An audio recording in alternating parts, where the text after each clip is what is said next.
Dan kita akan berdoa bersama. Bapa kami yang di sorga, terima kasih pada hari ini kami boleh bersama merayakan ulang tahun GKY Kuta Bali yang ke-26. Kami juga boleh bersama datang beribadah dan bersama mau mendengar firman Tuhan. Tidak ada perayaan yang lebih indah daripada perayaan ketika kami datang ke hadapan Tuhan dan mempersembahkan diri kami kepada Tuhan. Ketika kami menaklukkan diri untuk taat kepada Tuhan. Ketika kami mau mendengar firman Tuhan. Ketika kami mau sungguh-sungguh menjalankan firman Tuhan. Karena itulah Bapa kami yang di sorga dalam kesempatan yang sangat indah ini. Tolong buka hati dan pikiran kami untuk menerima kebenaran-kebenaran-Mu. Ketika Alkitab dibuka, ketika kebenaran Tuhan diberitakan, hati kami, pikiran kami terbuka untuk menerima kebenaran-Mu, untuk menerima firman-Mu. Pakai hamba-Mu yang lemah, jadikan sebagai saluran berkat firman untuk setiap kami. Untuk setiap kami yang ada di sini, apapun pergumulan kami, problem, kesulitan kami, kesedihan dan kedukaan kami, Tuhan kami sungguh-sungguh mohonkan, dengan firman-Mu Engkau kuatkan kami, dengan firman-Mu Engkau menghibur kami. Terima kasih Bapa, terpujilah nama-Mu. Di dalam nama Tuhan Yesus Kristus kami berdoa. Amin. Selamat siang saudara-saudari yang kekasih. Bersyukur kepada Tuhan pada saat ini kita boleh beribadah bersama dan khususnya karena kita juga boleh merayakan ulang tahun GKY Kuta Bali yang ke-26. Saya ingin menyampaikan selamat ulang tahun untuk saudara-saudari sekalian, para hamba Tuhan, majelis dan setiap anggota jemaat. Selamat ulang tahun mewakili pengurus sinode Gereja Kristus Yesus dan juga mewakili para dosen dan komunitas STT Amanat Agung menyampaikan selamat ulang tahun untuk saudara-saudara sekalian. Juga dari saya dan keluarga saya mengucapkan selamat ulang tahun untuk saudara-saudari. Sambil berdoa, berharap menginginkan berpuluh-puluh tahun ke depan dalam perjalanan GKY Kuta Bali ini semakin penuh dengan buah-buah yang memuliakan nama Tuhan. 26 tahun sudah berlalu. Masih banyak 26 tahun ke depan. Berkali lipat Tuhan akan berikan buahnya. Asal kita bersatu, kita berjuang untuk pekerjaan Tuhan. Satu gereja dalam Kristus. Ya. Nah saudara, itu akan menjadi tema kita untuk firman Tuhan pada hari ini. Satu gereja dalam Kristus. Mari saudara kita bersama membuka Alkitab dari 1 Korintus pasal 3. 1 Korintus pasal 3, saya akan membawakan kebenaran firman Tuhan dari ayat 16 dan 17. Tapi akan ada beberapa ayat yang akan saya baca sebelumnya dari pasal yang ketiga ini. Tema kita pada hari ini, satu gereja dalam Kristus. Pembacaan firman Tuhan dari 1 Korintus pasal 3, ayat 16 dan 17. Tapi saya akan membacakan beberapa ayat sebelumnya di ayat yang ketiga, ayat keempat, kemudian ayat yang ke-11, ayat 12 dan 13, baru kemudian ayat 16 dan 17. Demikian bunyi firman Tuhan 1 Korintus pasal 3 ayat 3 dan 4. Karena kamu masih manusia duniawi, sebab jika di antara kamu ada iri hati dan perselisihan, bukankah hal itu menunjukkan bahwa kamu masih manusia duniawi dan hidup menurut pola manusia? Sebab jika seorang berkata, aku dari golongan Paulus, dan yang lain berkata, aku dari golongan Apolos, bukankah hal itu menunjukkan bahwa kamu manusia duniawi? Kemudian ayat yang ke-11 sampai 13 bagian A. Sebab tidak ada seorang pun yang dapat meletakkan dasar lain daripada dasar yang telah diletakkan, yaitu Yesus Kristus. Entah orang membangun di atas dasar ini dengan emas, perak, batu permata, atau kayu, rumput kering atau jerami. Kelak pekerjaan masing-masing orang akan tampak karena hari Tuhan akan menyatakannya. Dan kemudian ayat 16 dan ayat yang ke-17. Tidak tahukah kamu bahwa kamu sekalian adalah bait Allah dan bahwa roh Allah tinggal di dalam kamu? Jika ada orang yang membinasakan bait Allah, Allah akan membinasakan dia. Sebab bait Allah itu kudus dan bait Allah itu ialah kamu sekalian. Kali lagi saya akan membacakan ayat 16 dan 17. Tidak tahukah kamu bahwa kamu sekalian adalah bait Allah dan bahwa roh Allah tinggal di dalam kamu. Jika ada orang yang membinasakan bait Allah, Allah akan membinasakan dia. Sebab bait Allah itu kudus dan bait Allah itu adalah kamu sekalian. Demikianlah pembacaan firman Tuhan. Berbahagialah kita yang membaca, merenungkan dan menjalankan firman Tuhan dalam hidup sehari-hari kita. Saudara sekalian, gereja itu kata yang sudah sangat umum dalam kehidupan sehari-hari kita.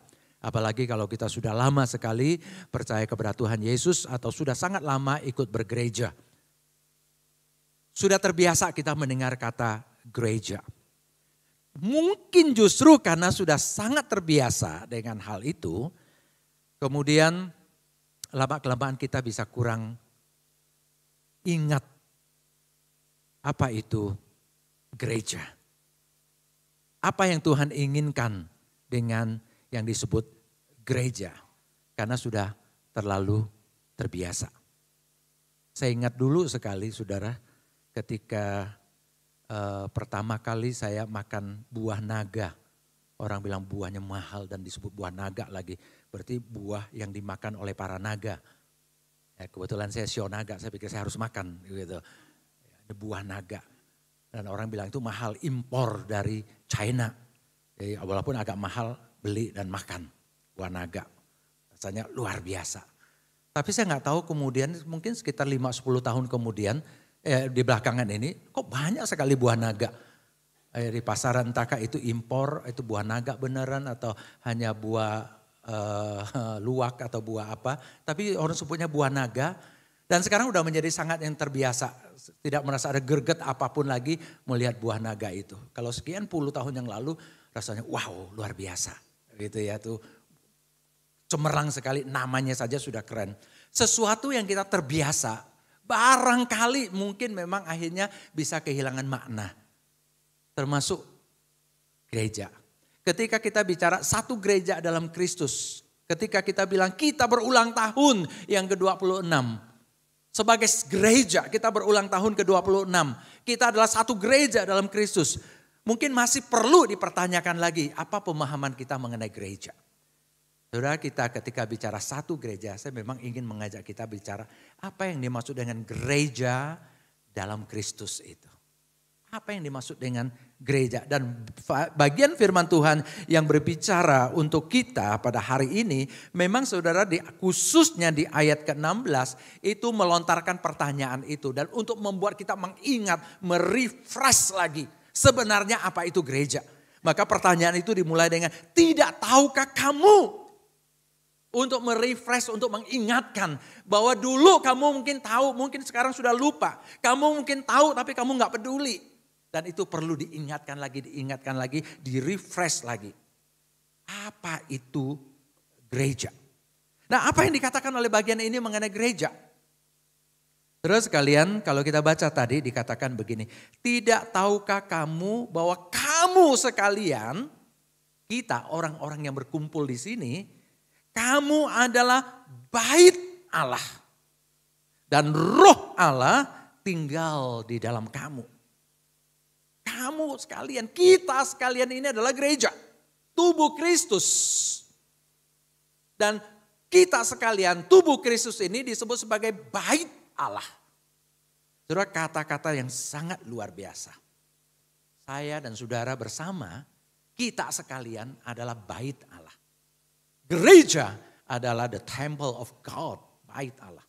Apa yang dimaksud dengan bait Allah? Maknanya apa? Saudara tentu kita tahu apa yang disebut dengan bait Allah. Satu bangunan di zaman Israel kuno, di perjanjian lama sering dibicarakan mengenai bait Allah tersebut. Bentuknya kira-kira seperti ini. Tetapi kata yang digunakan bait Allah di sini itu bukan untuk seluruh bangunannya. Kalau untuk seluruh bangunan dalam bahasa asli, dalam bahasa Alkitab, itu hieron. Tapi kata yang dipakai di sini, bait Allah, the temple of God yang dipakai itu adalah naos. Naos itu bukan gambaran dari seluruh bangunan, tetapi satu tempat yang saya kasih tanda panah, itu yang biasa disebut sebagai tempat kudus. Dan di tempat itulah ditaruh tabut perjanjian Allah, ditaruh 2 loh batu yang Tuhan berikan kepada Musa. Tempat itu disebut tempat kudus. Jadi ketika gereja disebut sebagai naos, sebagai bait Allah, the temple of God, bukan soal gedungnya.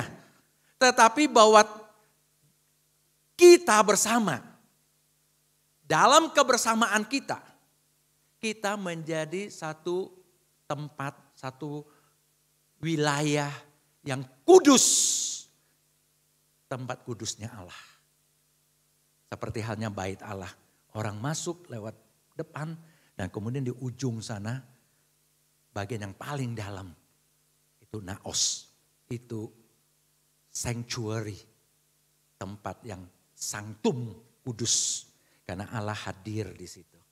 Makanya diberikan lambang tabut perjanjian ada di situ. 2 loh batu yang Allah berikan kepada Israel ada di situ.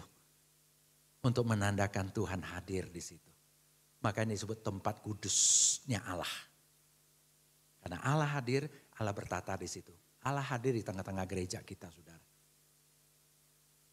Dan itu yang harus kita selalu ingat. Mungkin kebetulan gereja kita ini sangat bagus, indah sekali.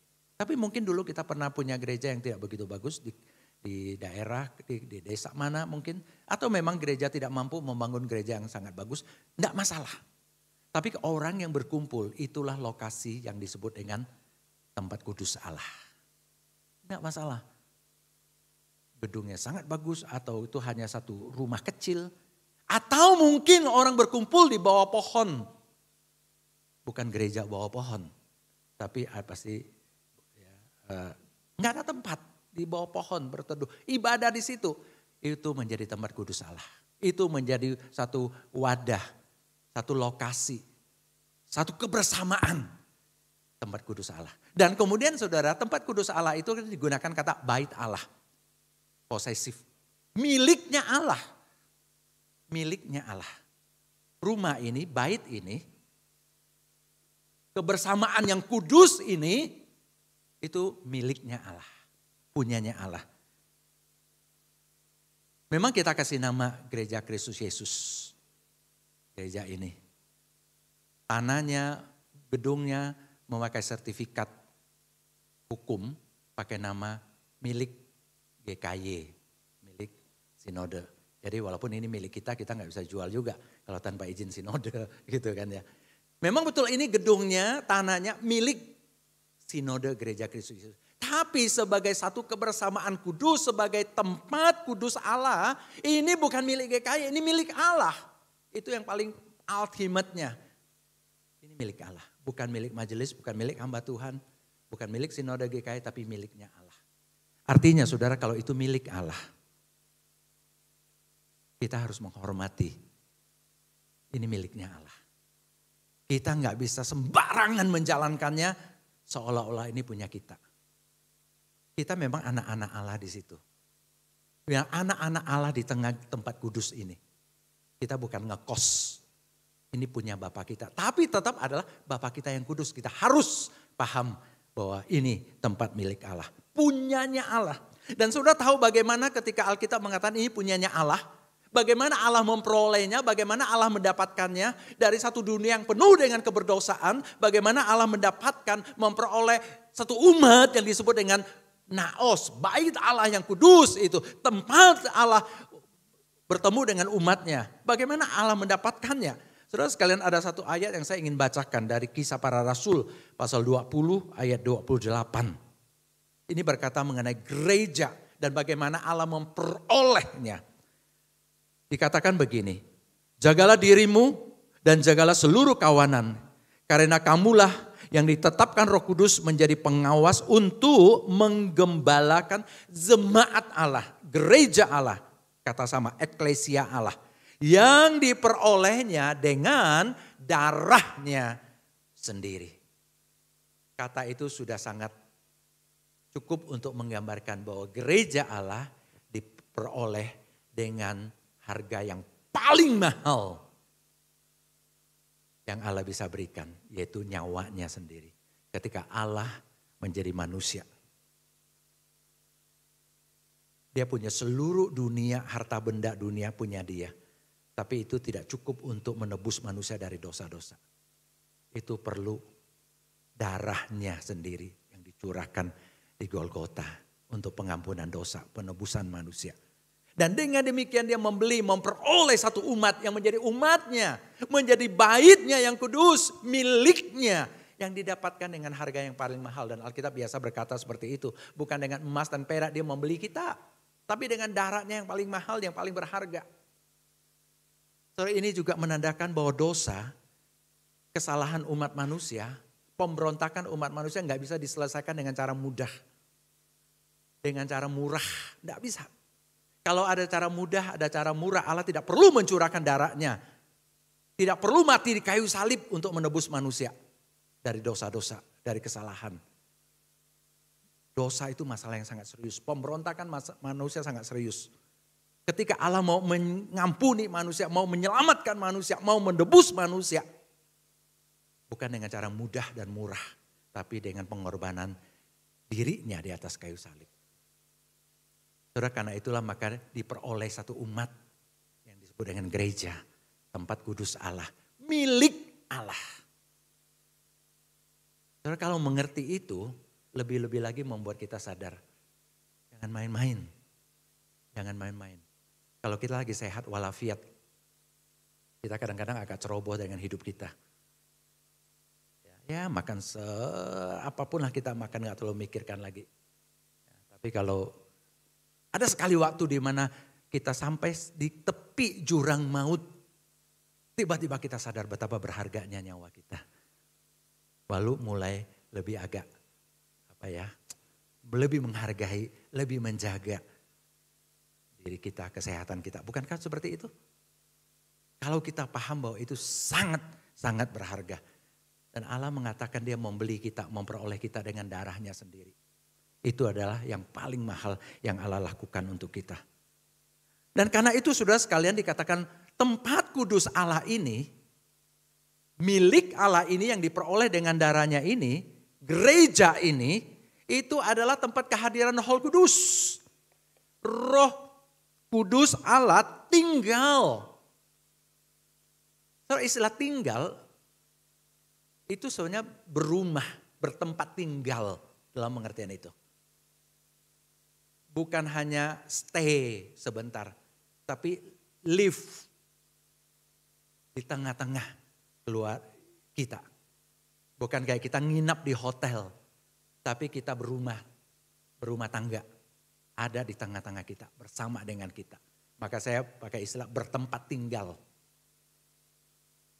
Roh Kudus ada di tengah-tengah kita.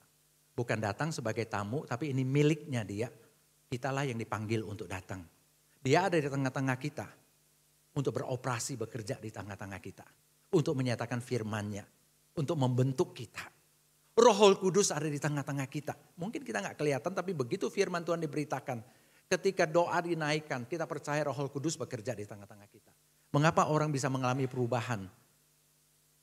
Mengapa orang bisa mendapatkan keselamatan melalui gereja ini? Karena Roh Kudus bekerja melalui firman Allah. Kalau tidak ada Roh Kudus di tengah-tengah gereja ini, maka gereja ini menjadi satu tempat perkumpulan RT RW. Hanya kumpul-kumpul, nyanyi-nyanyi senang, ya itu seperti karaoke. Tapi karena Roh Kudus ada di tengah-tengah kita. Mengapa dia ada di tengah-tengah? Karena ini milik dia. Ini umat yang kudus. Naosnya dia. Tempat tinggal dia di sini di tengah-tengah.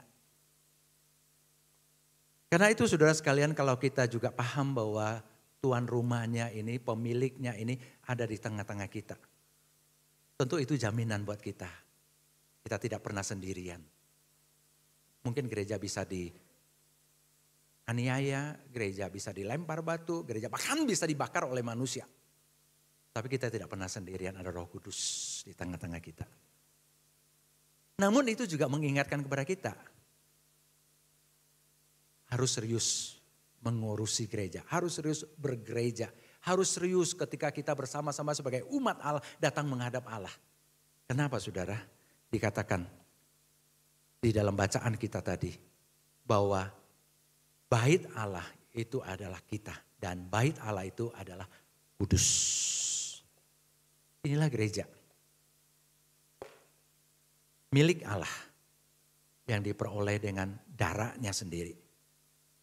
Milik Allah yang kudus dan Roh Kudus tinggal di dalamnya, karena itulah maka gereja disebut kudus. Kata ini sangat lazim kita gunakan. Kata ini punya dua pengertian saudara.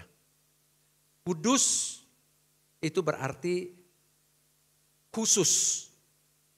Jadi kalau kita disebut kita adalah orang kudus, artinya kita milik Allah yang dikhususkan untuk Allah. Di dalam bait Allah itu biasanya ada disebut dengan barang-barang kudus. Karena barang-barang itu dipakai khusus untuk Allah. Tidak boleh dipakai untuk lain. Ada piring, nggak boleh dipakai untuk yang lain, tapi untuk dipakai di dalam bait Allah. Itu disebut kudus. Bukan karena piringnya kudus bisa terbang dan sebagainya, gambaran saleh kudus, piring itu saleh, bukan. Tapi bahwa itu milik Allah, dipakai khusus untuk Allah. Soalnya pengertian itu khusus. Yaitu bahwa kita yang sudah ditebus, sudah dibeli dengan darah Yesus Kristus, kita sekarang menjadi milik Allah, dikhususkan untuk Allah. Gereja itu ditebus oleh Kristus, menjadi milik Allah dan kudus. Karena gereja itu hatinya, pikirannya, matanya tertuju hanya kepada Allah. Hanya untuk Allah. Pengabdiannya bukan kepada dunia, bukan kepada iblis, bukan kepada dosa. Tapi kepada Allah. Khusus. Hanya kepada Allah. Itu namanya kudus. Tetapi kudus yang seperti ini harus juga terwujud dalam kehidupan. Kalau hati kita semata-mata tertuju kepada Allah, maka dalam hidup sehari-hari akan juga mengeluarkan sifat dan karakter kudus. Gereja itu kumpulan orang-orang berdosa untuk mengalami perubahan. Itu gereja. Kita ini orang-orang berdosa yang mencari perubahan dan mendapatkan perubahan. Nah itulah kita harus berubah. Jangan kita di dunia berdosa, masuk ke gereja menjadi lebih berdosa. Lebih rusak. Itu salah.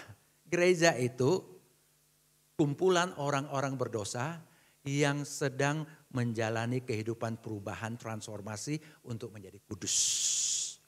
Jadi di sini kita bukan orang semua malaikat yang kudus, kita kumpulan orang berdosa yang sedang menuju perjalanan untuk mengalami transformasi dalam hidup kudus. Karena itulah harus ada perubahan, harus ada lebih baik dan lebih baik dan lebih baik.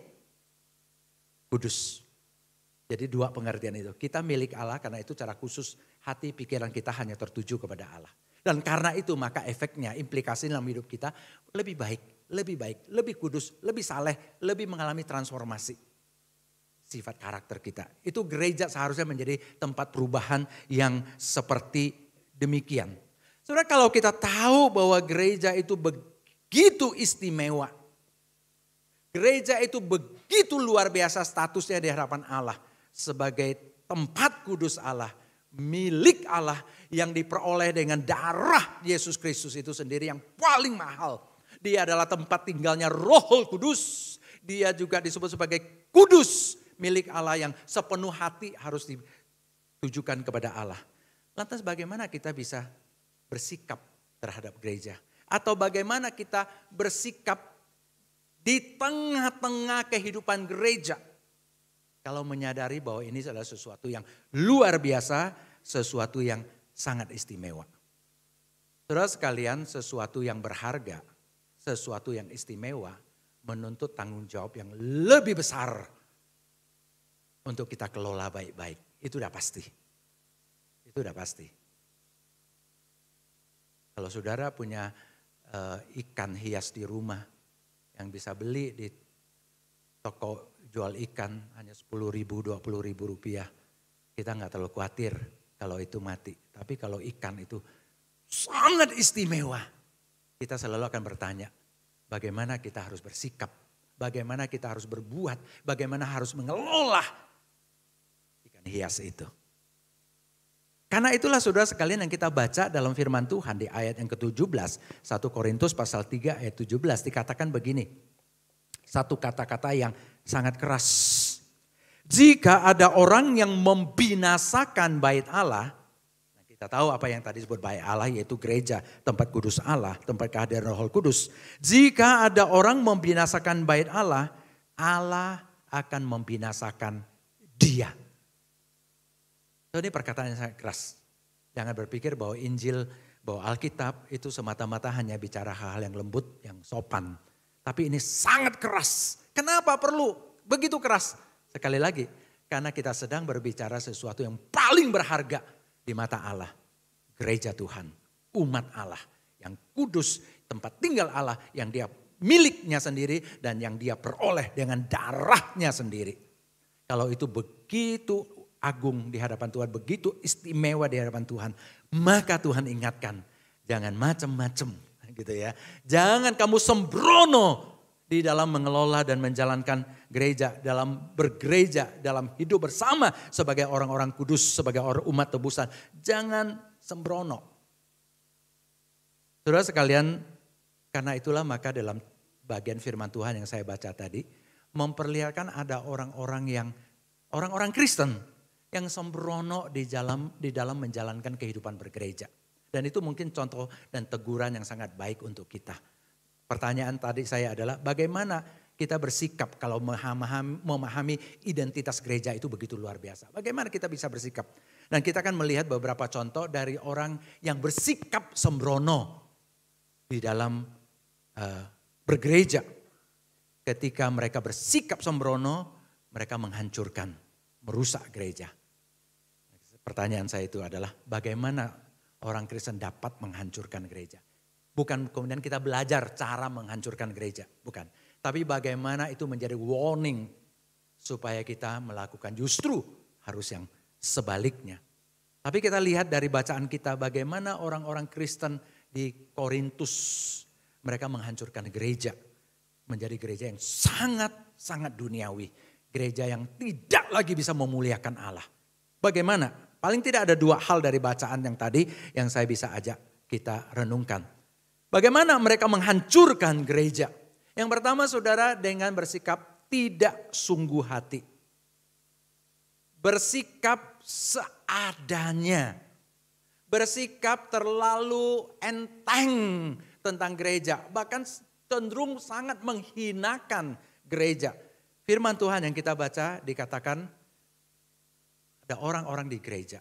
Ada memang betul ada orang yang melayani gereja kemudian digambarkan dengan seperti sedang membangun pekerjaan Tuhan. Sedang membangun kerajaan Allah dengan emas, dengan perak, dengan batu permata. Itu hal-hal yang bagus. Tapi kemudian dikatakan ada juga bahkan satu segmen yang sangat besar di gereja Korintus yang sedang membangun pekerjaan Tuhan dengan cara apa? Dengan cara yang sangat enteng, bahkan hina. Yaitu dengan kayu, rumput kering, dan jerami. Membangun dengan kayu, rumput kering, dan jerami. Bayangkan saudara, pekerjaan Tuhan yang begitu luar biasa, proyek Tuhan yang begitu istimewa, yang ditaruh di tengah-tengah kehidupan manusia. Kemudian mereka kelolanya dengan cara kayu, rumput kering, dan jerami. Itu adalah gambaran mengenai bahwa ini gak tahan. Begitu digoncang, rusak. Begitu kena api sedikit, ludes. Imannya gak goncang, kehidupan Kristen yang gak kuat, kekudusan yang tidak terbangun, perubahan yang tidak terjadi, bahkan cenderung sangat duniawi. Tapi mengapa orang bisa datang dengan kayu, dengan rumput kering, dengan jerami? Karena memang mereka gak serius, tidak punya kesungguhan hati. Saudara pernah baca berita, ada seorang di India merayakan pernikahan anaknya. Menghabiskan berapa? Ya, kalau kita mah ya cukupanlah satu paket 40 juta, lumayan. Itu pun sudah lumayan gitu ya. Menurut Kompas, jadi saya kutip langsung saudara ya Kompas. 10 triliun rupiah untuk perayaan pernikahan anaknya. Tentu dia tidak mau sembarangan karena ini anak kesayangannya. 10 triliun rupiah bermalam-malam pesta perayaannya. Asal jangan setelah nikah setengah tahun cerai aja. Rugi bener gitu ya. Sebenarnya orang tahu, kita tahu untuk bersikap sungguh hati. Kalau kita anggap hal itu sangat penting, sangat fundamental buat kita. Kita rela berkorban untuk anak kita. Yang terbaik kita berikan. Untuk pendidikan, untuk kesehatan kita, untuk semua yang kita anggap penting. Kita bisa berikan waktu yang sangat banyak, uang yang sangat banyak. Perhatian kita dan sebagainya. Banyak orang gak tahan kebaktian 1,5 jam. Tapi di salon bisa sampai 3 jam. Heran juga kan? 1,5 jam aja rasanya bosan. Tapi di salon enggak gitu. Ya karena mungkin ada yang dianggap penting, ada yang tidak. Atau kurang penting. Jadi tidak ada kesungguhan hati. Apa yang kita berikan kepada Tuhan? Ini proyek Tuhan yang luar biasa ini diperoleh dengan darahnya sendiri. Bagaimana kita membangun pekerjaan Tuhan ini? Bagaimana kita membangun kerajaan ini? Kerajaan Tuhan ini. Kita kasih emas, perak, batu permata. Yang tahan, yang kokoh, yang indah, yang mulia. Itu berarti menggambarkan kesungguhan hati kita. Kita mau berjuang paling maksimal untuk Tuhan. Atau ya sudahlah. Emas, perak, batu permata untuk keluarga, untuk anak, untuk saya masa depan, untuk pacar saya. Tapi kalau untuk Tuhan kita kasih kayu, rumput kering dan jerami. Apa Tuhan gak marah? Tuhan beli kita dengan darahnya yang paling mahal. Dan kita berikan kepada Tuhan sesuatu yang paling tidak berharga. Tuhan bisa marah. Ini cara menghancurkan gereja dengan tidak sungguh hati. Yang kedua saudara yang dikatakan dalam bacaan kita tadi itu tidak satu hati. Saudara sekalian kalau ada sesuatu yang bagus, sesuatu yang istimewa, sesuatu yang begitu indah. Saudara kita perlu bekerja sama untuk memegangnya, untuk memeliharanya, untuk menjaganya. Perlu sekuat tenaga. Jangan kita rebutan justru kemudian pecah di tangan kita. Tapi itu yang terjadi dalam gereja. Proyek Tuhan yang begitu istimewa, begitu mahal, begitu luar biasa, begitu kudus. Yang seharusnya membawa nama Tuhan, membawa kemuliaan Tuhan, membawa kekudusan di tengah-tengah dunia ini. Tidak terlihat, kenapa? Karena orang-orang di dalamnya tidak satu hati. Apa yang terjadi yang kita baca tadi saudara sekalian dikatakan. Mereka bentrok sendiri, berkelahi sendiri. Iri hati, perselisihan. Memecah belah, itu salah satu yang kita baca tadi di dalam pasal yang ketiga, awal ayat-ayat yang awal. Ada iri hati, ada perselisihan, ada saling memecah belah, berkelompok-kelompok dengan eksklusif. Kemudian terjadi pertengkaran, terjadilah kemarahan. Apa yang terjadi? Gereja menjadi lumpuh. Proyek Tuhan tidak dijalankan, kemuliaan Tuhan tidak dinyatakan. Bahkan orang melihat gereja itu proyek gagalnya Allah, proyek yang penuh dengan keburukan dan kejahatan di dalamnya. Proyek yang justru penuh dengan orang-orang yang iri hati, berselisih, dan penuh dengan konflik. Tidak ada kesehatian. Tidak satu hati.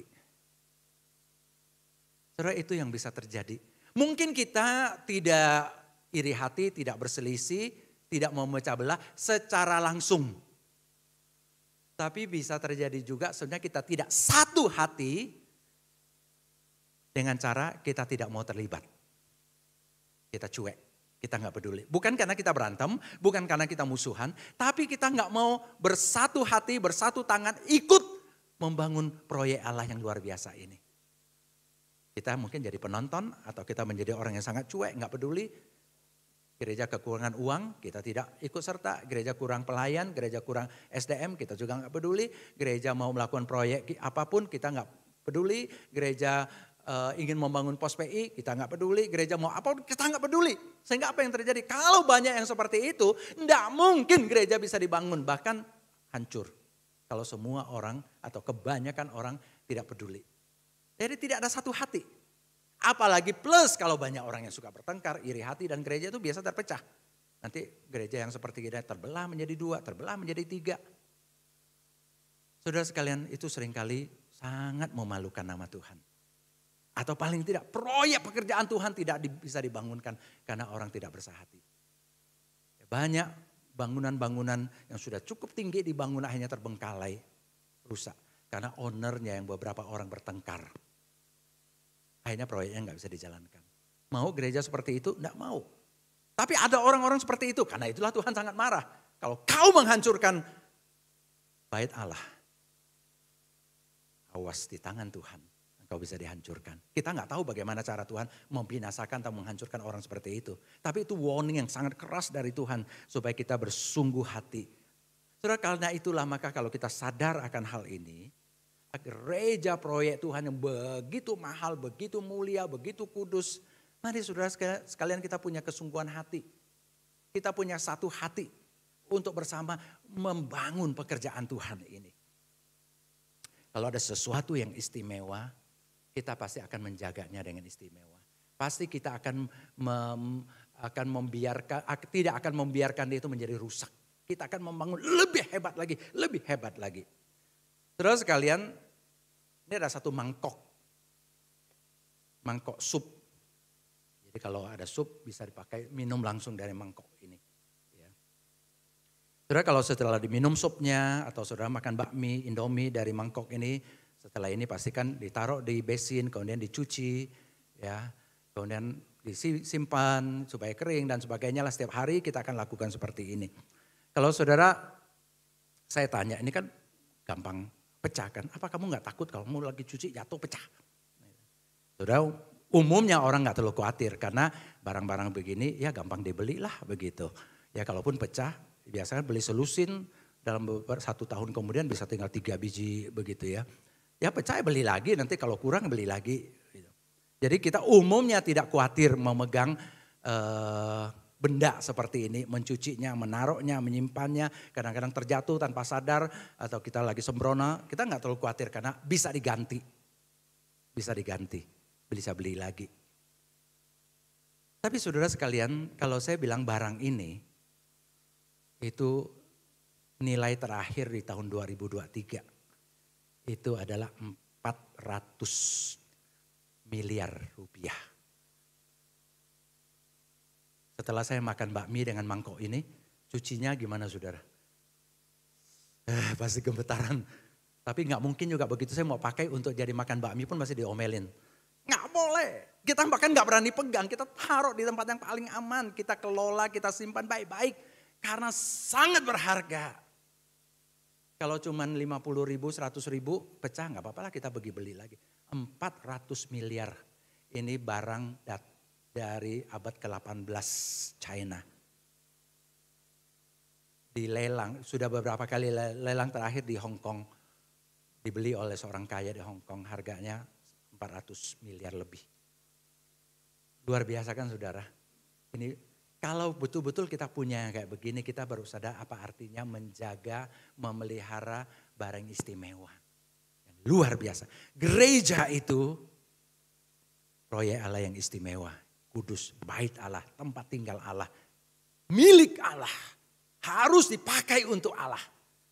Sembarangan kita mengelolanya, tidak sungguh hati, tidak satu hati, pecah nggak apa-apa lah sudah. Nggak akan kalau kita sadar akan hal itu. Saudara sekalian, gereja ditaruh di tengah-tengah dunia ini memang bukan untuk disimpan di satu rak, dikunci hanya untuk dilihat, bukan. Tapi gereja adalah proyek Allah yang dibeli dengan darahnya yang kudus. Supaya gereja terus pergi mengabarkan Injil. Terus pergi untuk memenangkan jiwa-jiwa baru. Terus pergi untuk memenangkan dunia ini. Tapi bagaimana gereja bisa melakukan pekerjaan seperti ini? Bagaimana gereja bisa kudus, bisa memuliakan Allah, bisa mengabarkan Injil. Kalau gereja tidak bersungguh hati, kalau gereja tidak bersatu hati. Saudara sekalian, saya akan tutup dengan satu ayat Alkitab. Perkataan Tuhan Yesus. Yohanes 17, 21 dan 23. Yesus berkata dalam doanya, supaya mereka, yaitu pengikut-pengikutnya, supaya mereka semua menjadi satu. Sama seperti engkau ya Bapa di dalam aku dan aku di dalam engkau. Agar mereka juga di dalam kita. Supaya dunia percaya bahwa engkaulah yang telah mengutus aku. Kemudian ayat 23, supaya mereka satu dengan sempurna agar dunia tahu bahwa engkau yang telah mengutus aku. Dua kalimat yang sama. Tuhan ingin dunia ini tahu tentang Tuhan Yesus. Bahwa Yesus diutus oleh Allah menjadi juru selamatnya. Mau dunia percaya akan hal itu. Tapi bagaimana dunia bisa tahu dan percaya? Yesus bilang, kalau murid-muridnya bersatu. Kalau murid-muridnya bersungguh hati dan bersatu hati melakukan pekerjaan Allah, dunia akan percaya. Dunia akan tahu kalau Yesus itu adalah utusan Allah untuk menjadi juru selamat. Untuk menyelamatkan dan menebus dosa manusia. Kalau kita punya hati yang sungguh-sungguh, kalau kita bersatu hati, kalau kita menyatukan tangan kita, hati kita, pikiran kita, uang kita, waktu kita. Kalau kita mau melakukan yang paling excellent, yang paling maksimal untuk proyek Allah ini. Dunia akan tahu, dunia akan percaya. Dunia kita sekitaran di sini. Kuta, di Bali, di Indonesia. Mungkin nanti akan sampai ke berbagai tempat lain. Ini dunia kita. Bagaimana mereka bisa tahu, bagaimana mereka bisa percaya. Kalau kita bersungguh hati, kalau kita bersatu hati menjadi alat Allah. Menjadi gereja Allah yang kudus dan mengabarkan Injil. Yang terus menyebarkan kemuliaan Allah. Menyebarkan kekudusan Allah. Menyebarkan Injil Yesus Kristus ke semua tempat, ke semua pelosok dunia. Pergilah sampai ke ujung bumi, kata Tuhan. Kalau kita tidak bersungguh hati, kita tidak bersatu hati, jangankan ke ujung dunia, ke tetangga sebelah pun kita tidak lakukan apa-apa. Tuhan kiranya memberkati kita. Amin. Mari kita akan berdoa. Bapa kami yang di sorga, terima kasih karena Engkau memberi kami firman pada ulang tahun yang ke-26 gereja kami. Tolong kami untuk sadar apa itu gereja dan bagaimana kami harus sungguh-sungguh dalam menyikapi, dalam bergereja, dalam mengelola gereja, dalam menjalankan proyek Allah ini, dalam membangun gereja kami, yaitu kami sebagai bait Allah, tubuh Kristus, tempat tinggal Allah di tengah-tengah kami. Tolonglah kami Tuhan, tolonglah kami sungguh-sungguh, kami mau menyatukan hati kami mau serius di dalam melakukan apa yang Tuhan percayakan kepada kami. Terpujilah namamu Bapa, berkatilah gereja GKY Kuta Bali ini. 26 tahun mereka sudah menjalani perjalanan ini, masih banyak tahun-tahun ke depan. Tolonglah mereka Tuhan supaya semakin banyak buah yang dihasilkan. Semakin banyak orang yang mengalami transformasi di dalam gereja ini. Semakin banyak orang yang tadinya adalah hidup dalam dosa dan kegelapan. Kemudian dibawa ke dalam penebusan dan ke dalam terang. Tuhan memberkati, Tuhan menolong. Terpujilah namamu Bapa. Di dalam nama Tuhan Yesus Kristus kami berdoa. Amin.